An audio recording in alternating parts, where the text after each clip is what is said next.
Eye of Horus, the stylized eye of the Egyptian falcon god, representing protection, healing, and royal power. Used in amulets for 5,000 years, it is one of the most recognizable symbols of ancient Egypt. You've probably seen it in jewelry, tattoos, book covers, but there's much more behind this iconic image. The 6 parts of the Eye of Horus correspond perfectly to the 6 areas of the human thalamus, the part of the brain that processes sensory information. Coincidence or ancient neurological knowledge? Mathematicians have discovered that the fractions of the eye, 1, 2, 1, 4, 1, 8, 1, 16, 1, 32, 1, 64, were used by the Egyptians as a measurement system. Added together, they equal 6364. The missing fraction? 164. Egyptian magicians said that the missing part was the divine knowledge that Thoth carried. A perfect metaphor. We never have the complete picture. The Eye of Horus has become a modern symbol of conspiracies, the all-seeing eye of the Illuminati. Ironically, its original meaning was protection against evil. The Eye of Horus is the portal of perception, the window through which consciousness encounters the world. To see is not to passively receive. It is to actively create. Mandala, circle in Sanskrit. Symmetrical patterns radiating from a center, used as a meditation tool in Tibetan Buddhism. You've probably seen them in coloring books, tattoos, and decorations. Monks spend weeks creating mandalas with colored sand, millions of grains arranged in fractal geometries, only to destroy them after completion. The lesson? Impermanence. Carl Jung discovered that patients in therapy spontaneously drew mandalas during psychological crises. He theorized that the mandala is a universal archetype, a representation of the self, the core of the psyche. Drawing mandalas helps integrate fragmented aspects of the personality. Coloring books with mandalas have been proven to reduce anxiety. Mandalas appear in cultures that have never had contact. Native Americans create healing circles. Australian Aborigines paint circular dream maps. Gothic cathedrals have rose windows, architectural mandalas made of glass. The human brain seems programmed to create and respond to symmetrical circular patterns. The mandala is the universe in miniature, and you are at the center, organizing chaos into order. The golden ratio, the number 1.618, represented by the Greek letter phi.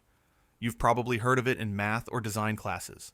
The spiral it creates appears in galaxies, hurricanes, seashells, sunflowers, and even your own face. Leonardo da Vinci used the golden ratio in the Mona Lisa. The pyramids of Giza were built using its proportions. Studies show that the human brain considers faces with golden proportions more attractive. It is the mathematics that our brain instinctively recognizes as beautiful.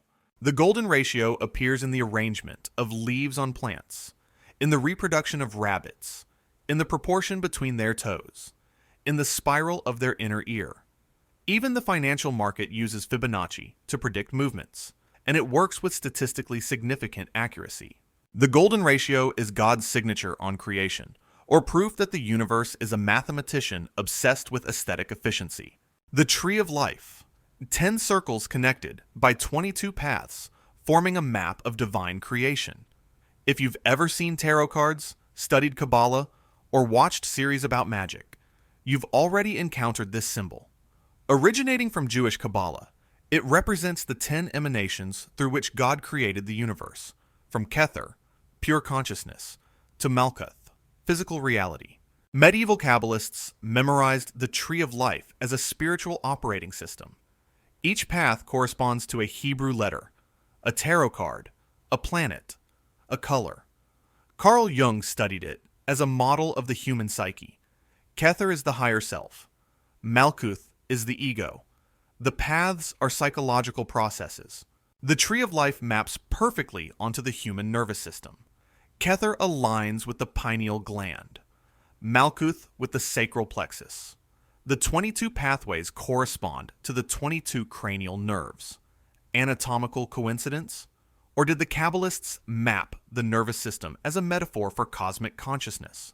The tree of life is a spiritual GPS. It shows you where you are, where you can go, and the paths between worlds.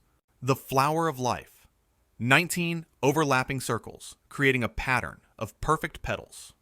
Found in Egyptian temples over 6,000 years old, it appears in all great civilizations: Egypt, China, India, Turkey. It is considered the blueprint of creation. Leonardo da Vinci obsessively studied its proportions. Mathematicians have discovered that the flower of life contains all the forms of sacred geometry within it. Metatron's cube, the seed of life, all are hidden in its intersections. Their proportions appear in crystals, cells, and the structure of DNA. The flower of life was found engraved in the Temple of Osiris in Abydos, Egypt, perfectly symmetrical, in ultra-hard granite, with precision to fractions of a millimeter. Using tools from that era, it would have taken over 100 years to create. The flower of life represents the connection between everything that exists, an invisible network linking atoms, planets, and galaxies.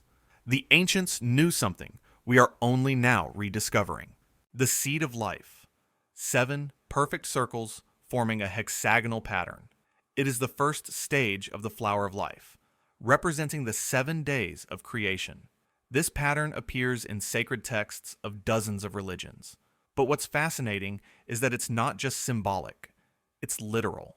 When an egg is fertilized, it divides into 2 cells, then 4, then 8, following this exact pattern. By day 7, the human embryo perfectly replicates the seed of life. It is the literal geometry of biological creation. Scientists call it blastomeric division. This pattern doesn't only appear in embryos. It's found in beehives, molecular structures, even in the formation of soap bubbles. Nature uses this design repeatedly because it is mathematically the most efficient way to organize three-dimensional space. The seed of life is the zero moment, the first pulse of existence before complexity explodes. Pure, simple, essential. Vesica Piscis, 2 identical circles overlapping, creating an almond shape in the center. In Latin, it means fish bladder, but it represents the intersection between 2 worlds, 2 states, 2 consciousnesses.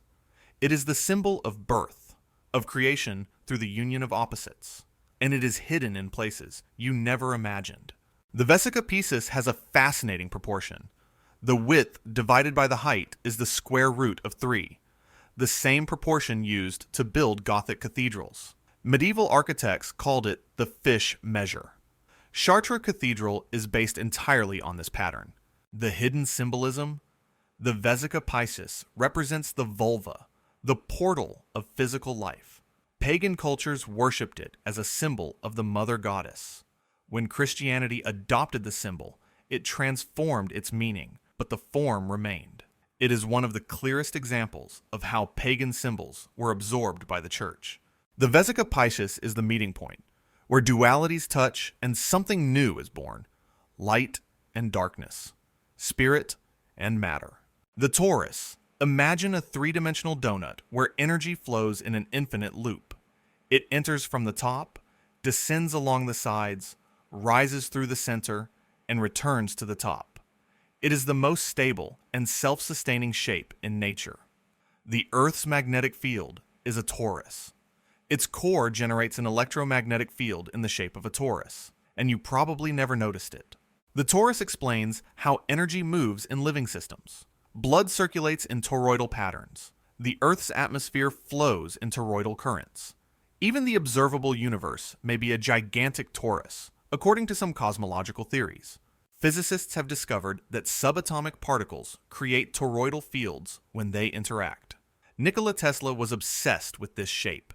He believed that understanding it was the key to unlimited free energy. His notebooks are filled with toroidal drawings.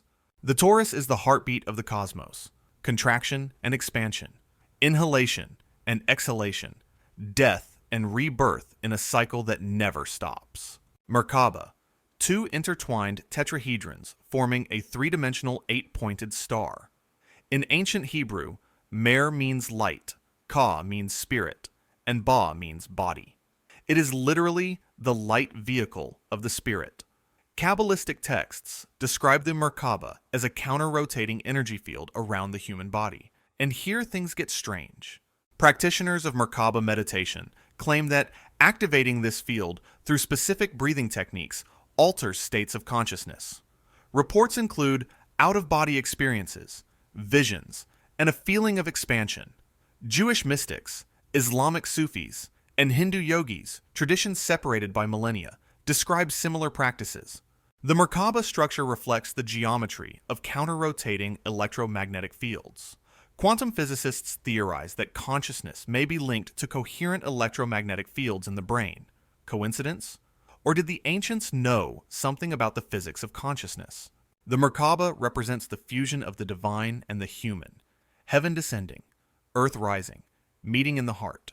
Sri Yantra, 9 triangles intertwined around a central point, forming 43 smaller triangles. 4 triangles point upwards, Shiva, masculine. 5 point downwards, Shakti, feminine. It is the most complex symbol in Tantric Hinduism. Monks take days to draw it perfectly. A single mistake invalidates the entire yantra, but the real mystery comes now. The Sri Yantra represents cosmic union, the moment when consciousness and energy merge to create the universe. The central point is where everything collapses into singularity. Meditators fix their gaze on it to achieve samadhi, non-dual states of consciousness. In 1987, something inexplicable happened. A giant Sri Yantra, 400 meters in diameter, appeared perfectly etched into the dry bed of Oregon Lake, USA. Lines 25 centimeters deep, mathematically exact proportions. No one saw anyone do it. No footprints, no vehicle tracks, nothing. Authorities investigated extensively. To this day, it remains an unsolved mystery. The Sri Yantra is the dance between Shiva and Shakti, destruction and creation, emptiness and form, yin and yang in perfect mathematical choreography. And perhaps, just perhaps, someone or something is trying to remind us of this. If you enjoyed this video, subscribe to the channel to don't miss the next episodes and give it a like. And in the comments, tell me, which sacred geometry symbol impacted you the most? Check out a preview of the next video.